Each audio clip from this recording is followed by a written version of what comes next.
Underwater splendor, thrilling action scenes, and unbelievably human-looking animals. These are the 12 moments in Avatar: The Way of Water that showed us that James Cameron's still got it. Since there isn't any human business to get out of the way in Avatar 2, we start by catching up with the Sullys, who have been busy growing their family. Jake, now fully and permanently Na'vi, has gotten new dreadlocks and bulked up a bit since he ran the military out of town. He has 2 natural-born sons, a baby girl, and an adopted daughter, Kiri, who was born of Grace's avatar. For a moment, the film stops on shots of their faces in close-up, particularly one of Neytiri's that's perfectly symmetrical. These early glimpses of the Sully family's life, and especially these detailed shots of their faces, show just how far the performance motion capture technology Cameron uses has come in the last 13 years. As impressive as the Na'vi were in Avatar, they still appear to have been somewhat copied and pasted into backdrops at times, and their movements weren't always entirely smooth and believably real. The Na'vi in Avatar: The Way of Water don't just look better integrated and more realistic, they look hyper-real, almost as if there is a reality out there in space that's crisper, clearer, more colorful, and more high-resolution than our own could ever be. Everything is backwards now. Like out there is the true world. And in here's the dream. In the prologue, we learn that Jake, Neytiri, and their brood have enjoyed years of domestic contentment. During this time, they've been lulled into blissful ignorance as to whether the Sky People might ever return. But return they do. General Francis Ardmore fills us in as to what's been happening on the human end for the last decade. It turns out Earth is officially dying, and she's been sent to terraform Pandora to make it a suitable home for the human race. Jake and Neytiri don't know this yet. All they see are helicopters and mechs burning down their beloved forests. A deeply distraught Neytiri cries out as she did at the end of the first Avatar, upon seeing history repeat itself. Though what's happening is devastating, the visual effects are astounding. It's even more effective because we don't expect an action set piece on this scale so early in the movie. When news broke that Stephen Lang had been cast in Avatar: The Way of Water, fans justifiably wondered how that was possible. His character, Colonel Miles Quaritch, died at the point of Neytiri's arrow in that movie's climactic battle. Lang is back, this time in the form of a recombinant, an avatar spy without the need for a human to control it. Quaritch's memories have been uploaded as a type of consciousness into this blue 10-foot tall body. It sure seems like Quaritch being resurrected as the thing he hates is setting him up for a Darth Vader arc in future Avatar installments. But for now, it's fun to watch Quaritch prepare for his mission in the first act. As the team is about to arrive on Pandora, Quaritch the recombinant is let out of a pod-like chamber. He floats around in zero gravity for a while before finding a high-tech tablet-like device. A video diary recorded before human Quaritch's death explains to the reborn Quaritch who he is now, how he came to be, and what he's meant to do. I know you're all asking yourselves the same question. Why so blue? Over a decade after mating for life, Jake and Neytiri still clearly have the hots for each other. At one point, Jake narrates about how much he looks forward to date night. For the Na'vi, the height of romance is side-by-side Banshee flying just before the eclipse, when Pandora's black light qualities are at their most perceptible. Jake and Neytiri each take their bonded Banshee out for a spin. The sequel gives us about a minute of our favorite blue lovebirds carefree as they careen around the Hallelujah Mountains and through Pandora's dense lit-up flora. It makes all the difference that this isn't an escape or a mid-air melee.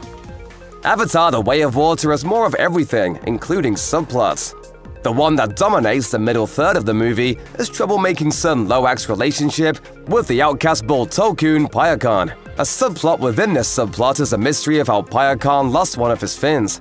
The first few times Loak and Payakan communicate, the whale-like creature is reluctant to let the Na'vi boy in on his secret. Eventually, Loak earns Payakan's trust, and it becomes necessary for the supposedly killer Tolkun to tell the truth. When the two bond, Loak can see the Tolkun's memories. The flashback is brief, but the images of limp, dead Tolkuns and Na'vi floating in flaming water littered with ships and shrapnel affect the audience as much as a young Na'vi. Just like 2009's Avatar, 2022's Avatar: The Way of Water ends with a battle between the Na'vi and the humans that's so monumental in scale and length that it's hard to call it an ending. The nearly hour-long sequence aboard and around a commandeered RDA whaling vessel is practically its own movie. Since it's so involved, it's a fool's errand to pick out a single frame or an isolated incident that shocks and awes more than the others.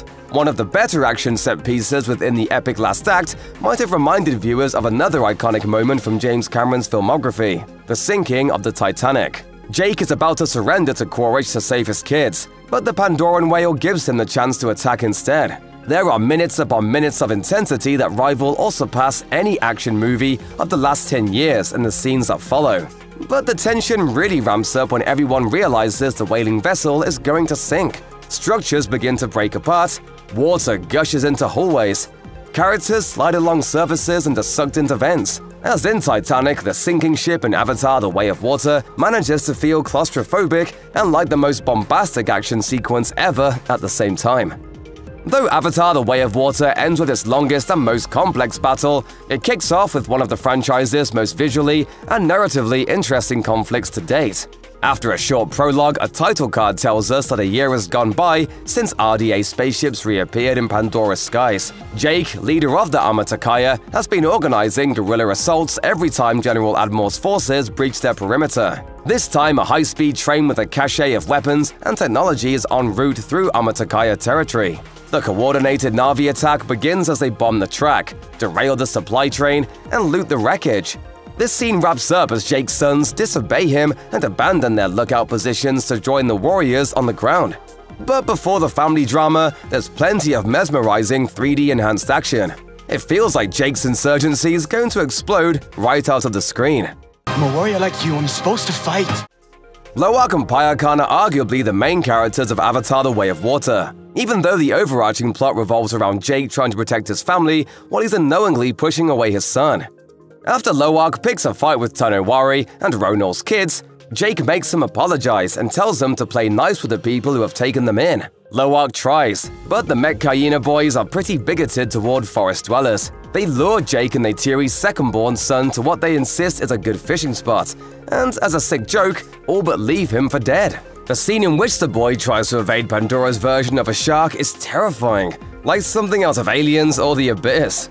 A fade to black makes it seem as though Lo'ak is drowned, but he's rescued by Payakan. The scene that follows, in which Lo'ak helps to remove a harpoon from Payakan's fin and forms a relationship with the blue whale-sized creature, is one of the most beautiful and emotional in all of Avatar: The Way of Water. The use of light coming through the water, the realism of every splash, and the difference in size between these two brothers make these fleeting, peaceful moments stand out.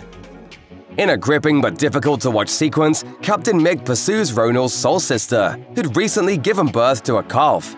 After deploying a fleet of boats and submarines armed with sound cannons, darts with flotation devices, and exploding harpoons, Ronal's Tolkun dies, and her brain matter is harvested as a human anti-aging substance.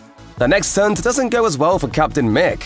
When a tracking dart lands in Payakan and the Na'vi come to his rescue, the vengeful Tolkun takes matters into his own fins. He destroys the ship by wrapping the harpoon cord around it and thrashing, resulting in the aerial dismemberment of Captain Mick's arm. These scenes aren't exactly beautiful, but they are no less visually masterful than anything else Avatar: The Way of Water has to offer. The exotic, colorful forests of Pandora made a lasting impression on fans of Avatar. The production design is probably the thing audiences remember most and most fondly about the movie.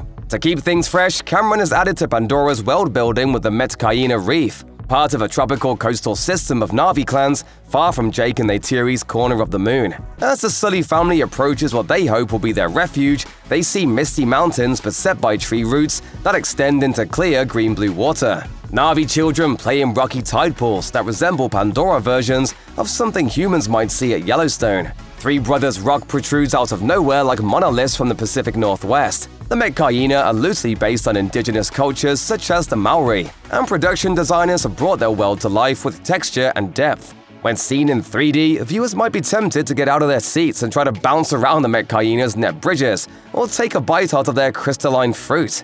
Everything about the reef makes one want a vacation there. As Avatar: The Way of Water winds down, it might feel like there's no possible way for Cameron to top himself. By this point, we've seen a train heist, a shark attack, and a guy's arm getting ripped off by a magical whale. We've seen more banshees than we can count. We've watched Jake and his family learn to bond and ride with Ilu, and we're no longer blown away by scuffles between arrow-wielding Na'vi and humans in mech suits. Then, for far too brief an instant, Jake Sully and Miles Quaritch engage each other in a fight above the reef waters. What's exciting about Jake and Quaritch's unfinished duel is that it's an earned moment of rising action that's part of what will be a trilogy-long conflict, and it looks so much better than these kind of fantasy sky battles usually look. Let's be honest, the Avatar movies are just as much about allowing audiences to visit Pandora as they are about telling a story. So when that story stops altogether after the Met Hyena decides to grant the Sullys refuge so that everyone can just hang out, it's not only fine, it's the best part of the movie. For about the next half hour, we learn to free dive with Took and Kiri. Sure, the Sullys need to hone these skills if they're going to live among the Met Hyena, but this is really an excuse for Cameron to show us what he can do. Just breathe. Breathe. The underwater environments of Avatar: The Way of Water and the scenes that take place in them look so phenomenal, they'll likely change filmmakers' concept of what's possible with 3D storytelling.